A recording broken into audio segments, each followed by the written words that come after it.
So it starts with the design. And we fought tooth and nail over this, would you say? Yeah. And the next thing is the cutting. All of this is kind of broken down into three main stages. Cutting, painting, accents. And the design. Yeah, I guess 4 is fair. We fought a lot over the design. We did. Why? Because I wanted it my way and you wanted it your way. What was your way? I don't even remember, to be honest with you. I think that the main challenge is to find something that's interesting but that isn't so good where it distracts you from looking at the figures.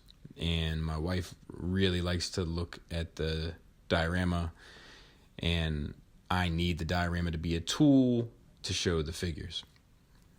Now, I don't want to be the guy, I know this is obnoxious, I don't want to be the guy that says, for more information, check out the Patreon, but it's going to happen on this one.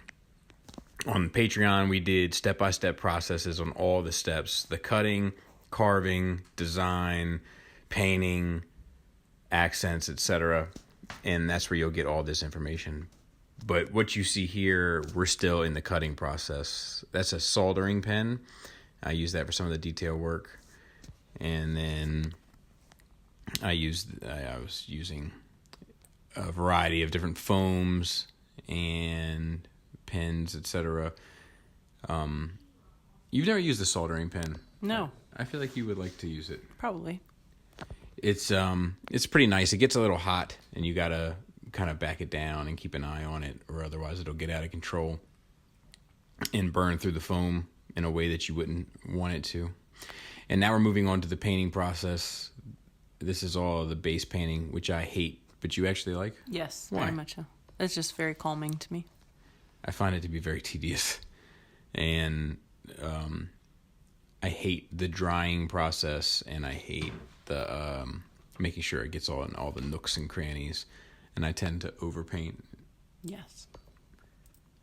You think that your painting skills are superior? Yes. I think my base painting skills are superior. I would not argue that fact. And we're using paint sponges here. This is the back. The kind of concept behind this is it's supposed to be an ode to the dam that they fight on More Than Meets the Eye, the first couple episodes. And it's not supposed to be a literal translation. One of the things that I learned from doing a quick Nemesis diorama was it's better to have them in one, realistic environments, and two, something that illustrates the size and scale that they're supposed to be. Because we did the Nemesis, and it did not look great. Yeah, you weren't happy. You thought it looked better than I did. It was fine. Yeah. What do you think about the Nemesis in comparison to this sort of stuff we've been doing recently, the last 3? Oh, it's much better than what we're doing now. What do you think makes it better? I think the differences, like the Nemesis is like all looks the same, so it was very like a monotonous look.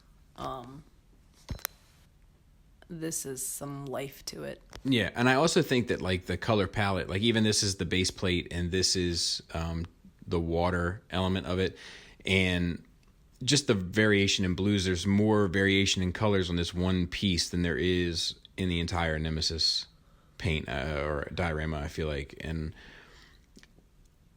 the problem with a lot of this super cartoony sculpt is that when you put it in a super cartoony atmosphere, it ends up looking like the cartoon. And I personally found that to be not very satisfying. I don't want it to look like that. I want it to look better than that. I feel like a lot of the pieces are better than that, and I wanted it to reflect that. So we tried another one, and I think we've kind of come to the idea now that it's about realistic environments and something that illustrates that these characters are larger than life, like the size of the Transformers themselves. So in the first one, we had a street. In the second one, it doesn't really show as much, but you have a little bit of idea from the mountain. And then in this one, you get an idea based on the dam. This is the side plates, because I put all of my dioramas in billy shelves, and these are the side plates. And once again, on the Patreon, I go through a pretty extensive lecture on the idea of blending paints and how to blend paints and using different sponges and using waters and so forth. And you can kind of get an idea. And I also give the exact colors that I use. I've gotten pretty good at blending on the backgrounds. I also use some spray paints. This is a metallic silver. I use that for some of the railings, and I've just... He also steps on and tracks all over the house. That's also true. It almost got really touch and go there. I almost tracked it into the kitchen. Well, I did track it into the kitchen, and it almost became a problem, but we got it sorted, or Laura got it sorted. And then I've recently acquired an airbrush. My buddy Adam, co-host of Nerd Rage Radio, got me an airbrush for Christmas, and I've been trying to learn it a bit. He gave me some primer. So I primed this bridge, and I primed it because of all of the engravings in the foam to allow for the paint to kind of seep in. It's very difficult painting when you've carved so much into a piece of foam. It's very difficult to get into all those nooks and crannies. So the airbrush actually allowed me to do it fairly easily. I just had to hit it from different angles, so to speak. And the tool's been beneficial. I think it has elevated the paint, and the key to it is either A, buying airbrush paint, or B, finding the right blend of paint and water, which has been a bit of a trial and error method, but I think I've got it pretty close to where I want it now. And I'll give you a little hint. The key is to make it more watery than you think it should be.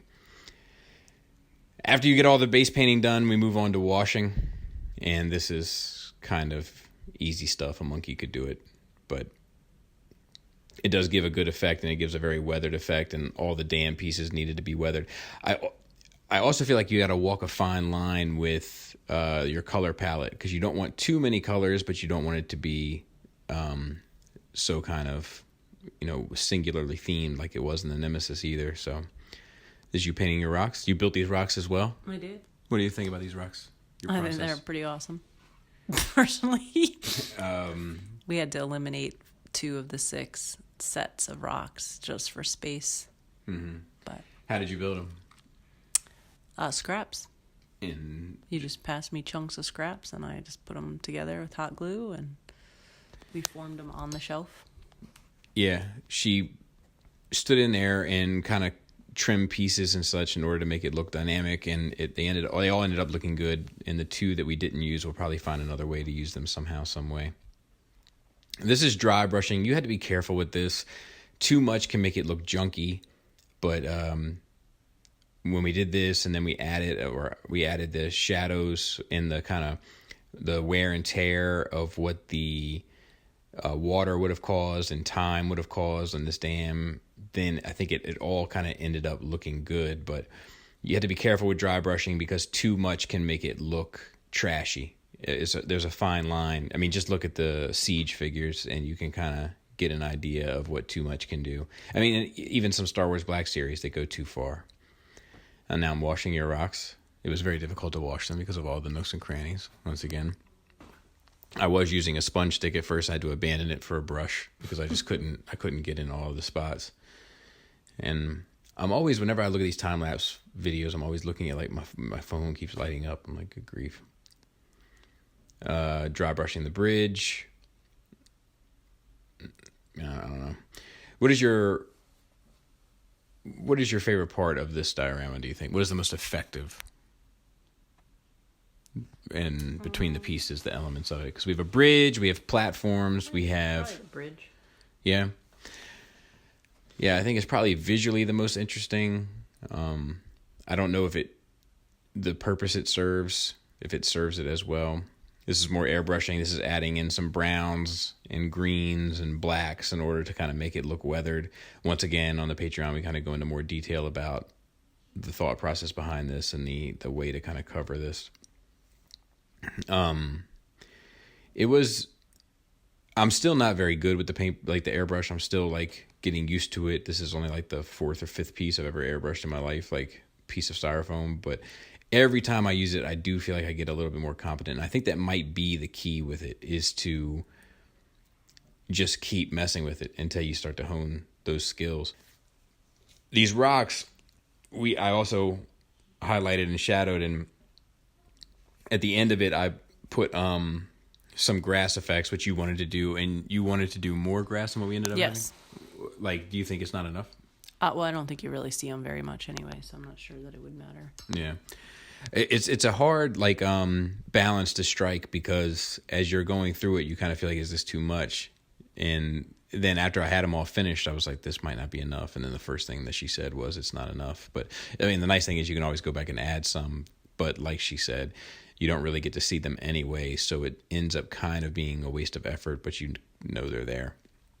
And this is that process there, and that's the grass I'm pouring on and kind of trying to accent or highlight, or I don't know, give a little nuance to the rock formations. The rocks turned out really well. It's unfortunate you can't see them. And then this is the last step. This is the water effects, and we used a silicone. We had to buy a second one because the first one didn't work, and we just laid it in and got it going.